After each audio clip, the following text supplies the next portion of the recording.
There are many types of BedWars players, and today I'm going to walk you through my top 12 BedWars stereotypes and how to counter them. If you don't know what a BedWars stereotype is, in a nutshell, a stereotype is the most basic description of someone, and in this case, we're talking about the most basic description of a BedWars player that we've all seen before. So I'm going to start with one of my favorites, which is the bow spammer. When BedWars first came out, the term bow spammer was coined since players could rapid fire bows like an incredible speed. It was unreal. The arrow knockback was insane. The damage was too. So much so that you could actually kill a diamond armored player without ever having to move from your spot. In the early days of the game, I would just walk around unarmored. The only way they would be able to get to me is if they pearled. Nowadays, if you shoot an arrow more than once at someone, you're probably going to get called a bow spammer too. Bow spammers can be very annoying, especially when they have enchants equipped and a crossbow, let alone if they're a Vanessa with that insane 3-shot ability or the archer kit with the tactical. Best way to handle a bow spammer is just to pearl at them or wait until they run out of arrows. Are you a bow spammer? Let me know in the comments below.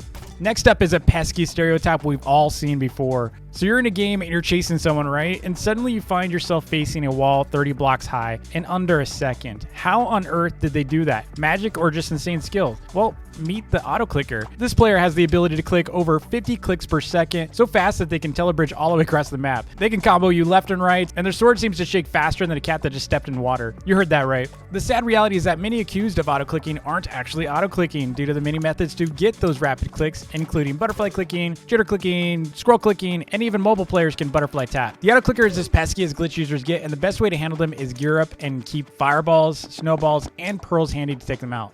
Good luck with that. Have you ever had to chase a player down for what felt like hours because they kept running around the map, pearling, bridging, ballooning, anything that they could use to get away from you? Meet the Roadrunner. Roadrunners are players who rely on their escape and survival skills to win matches. Oddly enough, this describes the majority of skilled players in the game, which is really essential to become pro. You kind of need to know these escape skills to be truly a pro at the game. They'll attack you, and at any point they're losing a little bit of health, they're going to dive out and avoid you. The other thing a lot of players don't realize is they also want you to chase them. They're hoping you're going to make mistakes, and since many aren't used to chasing other players who are escapees like this or roadrunners, they hope to wear you down so that you accidentally throw a pearl in the wrong place or you fall into the void yourself so they can take you out. The best way to handle a Roadrunner is to control emeralds if you can, since they really need those in order to keep getting their pearls and balloons and such. But at a minimum, you need to get that fire enchant, snowballs, and pearls. Roadrunners really rely on emeralds and going to shop. So if you knock them into the void, they're probably going to balloon to a shop. So get ready to pearl at whatever shop they're heading towards to refill. And also keep hitting them with snowballs to prevent them from regenerating. Are you a Roadrunner? Let me know in the comments.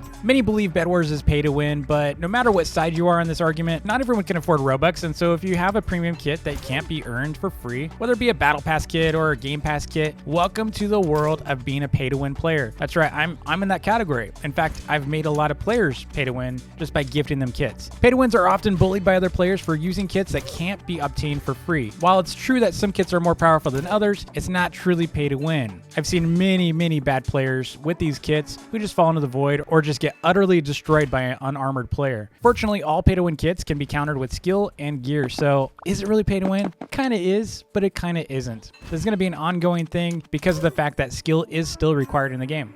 So good players are usually measured by two skill sets, right? Their ability to kill and their ability to break beds. After all, that's what you need to do in order to win a game. And with that, typically speaking, you're going to probably want to either kill players or you're going to want to break beds. And the bed breaker doesn't really care so much about kills as they do about breaking everyone's beds. That's something that they refine. That's something that they practice really well. And killing is more of a necessity for them than something they actually enjoy doing in the game. Now, we've played with thousands of different BedWars players and have found many skilled bed breakers very easy to kill, though they are as pesky as they get with how feverish they get about trying to break my bed. The best way to counter bed breakers is to protect your bed with obsidian and at least a couple Teslas. Bed breakers will continue to try different methods until they finally break your bed. Chances are they're going to break your bed whether you want it or not, unless you have really good defense. Again, where they lack with killing abilities, they actually make up for bed breaking. Now, it doesn't mean a bed breaker cannot be actually good at killing. Speaking of killers, opposite of the bed breaker, the killer just likes killing other players and rarely bothers with breaking beds. Instead, you're probably going to find them spawn killing you. They like spawn killing.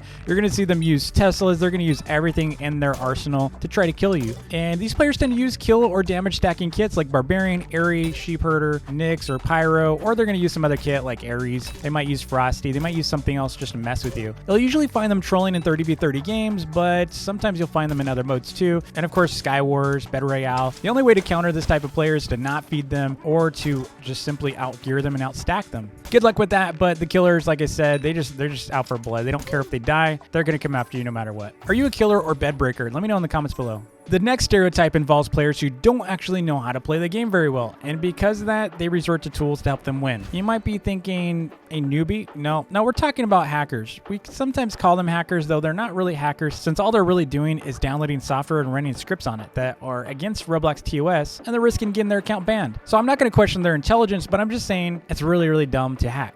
The best way to counter a hacker is to add Teslas to your bed and protect them, then stack up. So get ranged weapons and have the entire server focus on their bed. So if you're in squads, just let everyone know, hey, there's a hacker on whatever the team color they are, and try to encourage that team to bail on that hacker teammate of theirs, and chances are you're going to be able to destroy that hacker. Typically speaking, the hackers aren't very good, like I said, and they're going to make lots of mistakes. I haven't really found many good hackers who are even skilled at hacking. Most of the time, they die, especially when I'm in with my team, unless they completely focus us. By then, I usually have a Tesla out, and by then we're pretty much geared and ready to go. So as much as they'd like to say easy at the end of the round, they didn't really win. So the next one we've all experienced, which is really what makes the BedWars a toxic community. And you saw this in Arsenal and any other PvP game, and that's the sore loser. The sore loser usually enters the game very confident and slowly begins to rage inside as they begin to lose. This individual is taking every death very personal and very serious and goes from confidence to pure rage. These players will typically call you trash, bad, or challenge you to a 1v1 and call you a scared little kid. And even worse, if you're a content creator, they might even throw in an extra jab that your channel is trash and that they unsubscribed after you beat them. So either way, being a sore loser is often emotionally driven since no one likes to lose, right? I mean, why would anyone like to lose? But if that's you, no worries. You'll get it next time, and just save the mean words for something that just don't use mean words. How about that? Next up is a stereotype that every single player in BedWars has been, and that's a noob. That's right, a noob. Everyone has to start somewhere, whether you're natural or struggled a little bit. Everyone was a noob for a little bit, and you quickly learned hard lessons about the void. Everyone meets the void in a really rough way, right? So with a noob, you'll often see them using the worst kit possible and walking around very slowly and completely oblivious to your presence. So you might even see them standing at the generator staring at you while you're hitting them to death. The noob is always a welcome sign of the game because we do need players. We like having new players, and honestly, after they've been beat down a few games, they might eventually start rising and becoming the next tanker. Who knows? Like I said, everyone was a noob at the beginning. Now, have you ever seen someone hanging at their base the entire game and never once leave it? Maybe that's you. Either way, welcome to the camper. Also known as the turtler or the gen camper, the camper tends to stick around their base, refining their bed defense with precision to make an absolute masterpiece. They will craft walls in an attempt to challenge the Great Wall of China. The rare times that they leave their base is usually to head off to grab a few diamonds so that they can get more iron to craft 1,000 more blocks or to align their Tesla traps with the stars. Either way, the camper is usually countered very easily with shotgun bombing of TNT or fireballs, and then finishing it off with a quick break to their bed. Worst case, if their base seems just impenetrable, then maybe just wait the clock out until their bed breaks, but that's really an absolute worst case scenario, right? No one wants to wait out the entire clock unless you're grinding for clan coins. Then hey, wait it out for the extra XP. If you really need clan coins, go for it. Why not? Next up is someone very akin to the camper, and that's the farmer. Farmers are skilled at one thing, and that's gathering emeralds and diamonds. You're gonna often find them fully stacked before others with either diamond swords or diamond armor or anything they can get their hands on, because the entire match, guess what they did? They farmed resources. Whether they're using no kit or they're using a farming kit like Cletus, beekeeper, or fisherman, they'll usually be found standing around at diamond or emerald generators, just sitting there waiting for the next drop. Waiting. But I will say they know how to escape usually, so it's not their first rodeo being chased down for their riches. So best way to handle farmers, just focus them until they stop doing it. That's ultimately, they'll get tired, you'll wear them out. Go after them. This last one hits home for me, and it's because it's unavoidable, and that's the YouTuber. The YouTuber is either very well known or they're constantly bragging that they are a YouTuber. So either way though, to get into a match with a YouTuber, it's got to be one of the most annoying and chaotic experiences you're ever going to have. As soon as your teammates notice that there's a YouTuber, they go from caring about winning or defending to doing anything in their power to get a screenshot with them. What does that mean for you? Well, good luck defending your bed alone, because everyone left your base to get screenshots. The YouTuber is also likely to be killing those friends attempting to get screenshots, since all the YouTuber sees is a swarm of players running at them full charge. I kid you not.